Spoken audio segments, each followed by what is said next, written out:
Hi friends, ഞാനെന്ന് പറയാൻ പോകുന്ന വിഷയം ഇന്ന് ബിഗ് ബോസ് ഹൗസിൽ നിന്ന് ആരാണ് പുറത്തു പോകും. ഇത് ശനിയാഴ്ചയാണ്, ലാലട്ടം വരുന്ന ദിവസമാണ്. ഇന്ന് ആരും പുറത്തു പോകും എന്നതിനെക്കുറിച്ചാണ്. ഒരുപാട് ഓൺലൈൻ പോളിങ്ങിലും ഞാൻ എൻ്റെ കമ്മ്യൂണിറ്റി പോളിങ്ങിലും ഒരുപാട് മാധ്യമങ്ങളിൽ ഇതിലും വരുന്ന ഒരു കാര്യമാണ് റസ്മിൻ പോകുമെന്നാണ്. റസ്മിന് ഒരുപാട് ഹേറ്റേഴ്സ് ഉണ്ട്. റസ്മിന് നേരത്തെ ഉണ്ടായിരുന്നു, പിന്നെ റസ്മിൻ്റെ സ്വഭാവത്തിൽ കുറച്ച് മാറ്റം വന്നപ്പോൾ കുറച്ച് പേര് റസ്മിന് ഇതായി വന്നു. പിന്നെ കഴിഞ്ഞ ദിവസം ജാസ്മിനുമായിട്ടുള്ള ഇഷ്യൂ കാരണം കൂടുതലും ഹേറ്റേഴ്സ് ഉണ്ടായി. അപ്പം കൂടുതലും പോകാൻ സാധ്യതയുള്ള ഒരു വ്യക്തി റസ്മിൻ ബായ്.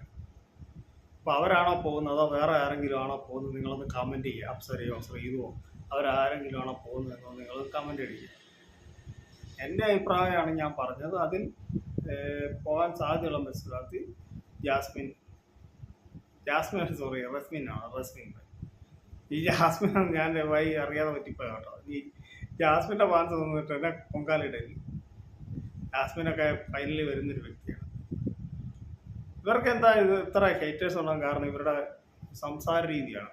അവരാരോടും ഒരു ഇതില്ലാത്ത രീതിയിൽ സംസാരിക്കുന്നത് റസ്മിൻ. അതുകൊണ്ടാണ് റസ്മിന് ഇത്രയും ഹേറ്റേഴ്സ് ഉണ്ടായത്. പിന്നെ ജിൻഡോപ്പനോടാണെങ്കിലും അത് എല്ലാവരോടും വളരെ മോശമായി ദേഷ്യം വന്നു കഴിഞ്ഞാൽ അവരെ പിടിച്ചാൽ കിട്ടത്തില്ല. പിന്നെ അവർ എന്തൊക്കെയാ പറയുന്നത്, ബാക്കി ആർക്കും ദേഷ്യമില്ലാത്ത പോലെ അവരെന്തൊക്കെയാ പറയുന്നത് അവർക്ക് തന്നെ അറിയത്തില്ല.